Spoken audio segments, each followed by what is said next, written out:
Hello hi అండి. Welcome back to our channel Devi's diary. ఈరోజు మన వీడియోలో రెసిపీ ఏంటంటే రాగి పిండితో బిస్కెట్స్ తయారు చేస్తున్నానండి. చాలా స్మూత్గా వస్తాయి. ఈ రాగులు మన హెల్త్కి కూడా చాలా మంచిది కదా. ఇందులో హై లెవెల్ ప్రోటీన్ ఉంటుంది, ఇంకా కొవ్వు పదార్థం అనేది తక్కువగా ఉంటుంది.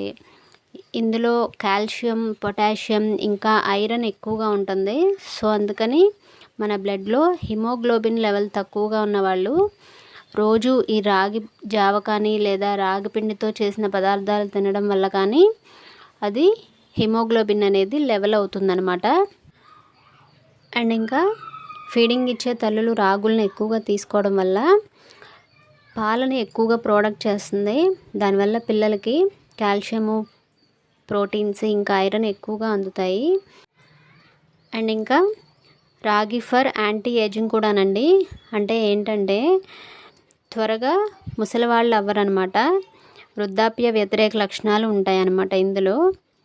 ఇంకా బోన్స్ విరిగి రెస్ట్లో ఉన్నవాళ్ళు ఇవి తీసుకుంటే త్వరగా రికవర్ అవుతారండి. అండ్ ఇంకా చిన్నపిల్లలు కూడా ఎక్కువగా తీసుకోవడం వల్ల వాళ్ళ బోన్స్ కూడా గట్టిగా తయారయ్యి బలంగా ఎదుగుతారనమాట. ఇప్పుడైతే ఈ రాగి బిస్కెట్స్ ప్రాసెస్ అయితే ఒక్కసారి చూద్దామండి. ముందుగా 1/2 కప్ పంచదార తీసుకుంటున్నాను. తీసుకొని మిక్సీ జార్లో వేసుకొని ఇలా మెత్తగా బ్లెండ్ చేసుకొని పక్కన పెట్టుకోండి.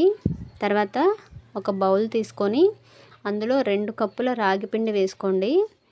తర్వాత 3/4 కప్పు గోధుమ పిండి తీసుకుంటున్నాను. గోధుమ పిండి కూడా అందులో వేసుకోండి.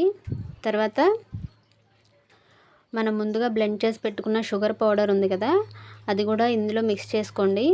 తర్వాత 1/2 టేబుల్ స్పూన్ సాల్ట్ని యాడ్ చేసుకొని అలాగే 1/2 టేబుల్ స్పూన్ ఇలాచీ పౌడర్ని వేసుకొని స్పూన్తో ఒకసారి మొత్తం కలిసేలాగా కలుపుకోండి. సాల్ట్, ఇలాచీ పౌడర్ అంతా కలవాలన్నమాట. తర్వాత ఇలా కలుపుకున్న తర్వాత ఇందులో మనం ఇప్పుడు 1 కప్పు వరకు ఆయిల్ తీసుకుంటున్నానండి. ఆయిల్ తీసుకోవచ్చు, లేదా వెన్న ఉంటే వెన్న తీసుకోవచ్చు, నెయ్యి తీసుకోవచ్చు, దేంతో అయినా బాగుంటాయండి.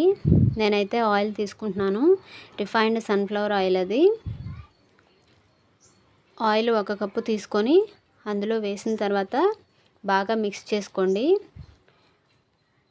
అంతా మనం చపాతీ పిండి కలుపుకుంటాం కదా, ఆ కన్సిస్టెన్సీ వచ్చేలాగా మెత్తగా కలుపుకొని కలుపుకున్న తర్వాత కాచి చల్లార్చిన పాలని కొంచెం కొంచెంగా యాడ్ చేసుకుంటూ కలుపుకోవాలి. మీకు కావాలంటేనే కలపండి, అవసరం లేదంటే ఆయిల్తోనే సరిపోయిందంటే అవసరం లేదు. పిండి మరి గట్టిగా ఉంది, స్మూత్గా లేదు అని అనుకుంటేనే పాలని యాడ్ చేసుకోండి. ఇలా కొంచెం కొంచెంగా పాలని యాడ్ చేసుకుంటూ కలుపుకోవాలి. ఇలా మొత్తం కలిపేసుకున్న తర్వాత ఒకసారి చెక్ చేసుకోండి. లడ్డూలాగా చేసి బిస్కెట్ లాగా షేప్ వస్తుందో లేదో ఒకసారి చెక్ చేసుకోండి. పిండి కనుక లూజ్ అయితే గోధుమ పిండిని యాడ్ చేసుకోండి. అలాగే గట్టిగా అయితే మాత్రం కాచి చల్లార్చిన పాలని యాడ్ చేసుకోండి. ఈ కన్సిస్టెన్సీ వచ్చినప్పుడు పిండిని పక్కన పెట్టేసేయండి. తర్వాత నేను ఓవెన్లో చేయట్లేదండి, ఇడ్లీ పాత్రలో చేస్తున్నాను ఇవి. అలాగే ఇడ్లీ పాత్ర రేకుకి ఆయిల్ కానీ వెన్న కానీ ఇట్లా మొత్తం స్ప్రెడ్ చేసేలా రాసుకోండి. రాసుకున్న తర్వాత మన గోధుమ పిండి ఉంటుంది కదా, ఆ గోధుమ పిండిని పైన చల్లి మొత్తం అంతా స్ప్రెడ్ అయ్యేలాగా చేయండి.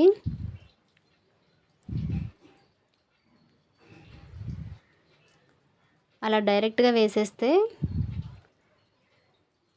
బిస్కెట్స్ అంటుకుపోతాయి కదా. సో అందుకని చెప్పి ఇలా పిండి చల్లుకొని ఇలా స్ప్రెడ్ చేసుకొని మళ్ళీ ఆ పిండిని తీసేసి పక్కన పెట్టుకోండి. ఇది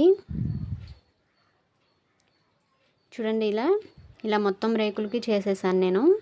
తర్వాత పిండిని తీసుకొని ఒక ప్లేట్కి ఆయిల్ రాసుకొని ఈ పిండి ముద్దని చేతిలోకి తీసుకొని ఫస్ట్ బాల్ లాగా చేసుకొని తర్వాత ఆ ప్లేట్లో ప్రెస్ చేయండి. ప్రెస్ చేసిన తర్వాత మీకు బిస్కెట్స్ అన్నీ ఒకే మెజర్లో ఒకే సైజులో రావాలంటే ఒక కప్పు తీసుకోండి, కప్పు కానీ ఆర్ మూత కానీ తీసుకోండి. ఇప్పుడైతే చూడండి, పిండి ముద్దని ఇలా రౌండ్గా బాల్ లాగా చేసుకోండి. తర్వాత ఈ ప్లేట్లో మన చక్కలు చేసుకుంటాం కదా, అలా చేయండి. స్మూత్గా నొక్కండి, ఎందుకంటే రాగిలో బంక పదార్థం అనేది ఉండదు కదా, అలా క్రాషెస్ వస్తాయి చివరన. అవి కూడా పోవడానికి మనం ఇలా కట్ చేసుకుంటున్నాం అనమాట. అలా కట్ చేసుకొని ఎడ్జెస్న ఉన్న పిండి అంతా తీసేసుకోండి. తర్వాత చూడండి, బిస్కెట్స్ అన్నీ ఈ సైజులో వస్తాయన్నమాట. తర్వాత అట్లకాడతో దాన్ని తీసుకొని రాగి పిండి ఉంటుంది కదా, రాగి పిండిని ఒక ప్లేట్లోకి వేసుకొని మనం తయారు చేసిన బిస్కెట్ని అందులో డిప్ చేయండి. డిప్ చేసి పైనంతా రాగిపిండిని అద్దండి.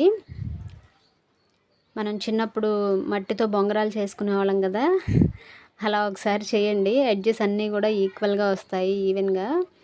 దీన్ని మనం ముందుగా ఇడ్లీ పాత్ర రేకు రెడీ చేసుకొని పెట్టుకున్నాం కదా, అందులో పెట్టేసుకోవడమే. ఇలానే అన్నీ నేను తయారు చేసేసానండి.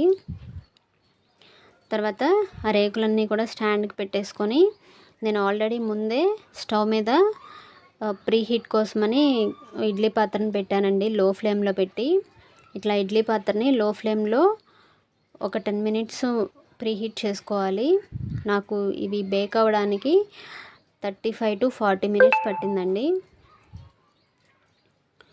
చూడండి, 40 మినిట్స్ తర్వాత చూస్తే చూడండి, ఆ స్పూన్తో కానీ ఫోర్క్తో కానీ జస్ట్ అలా ప్రెస్ చేస్తే కొంచెం గట్టిగా అనిపిస్తే మనకి కుకీస్ అయితే బేక్ అయిపోయాయండి.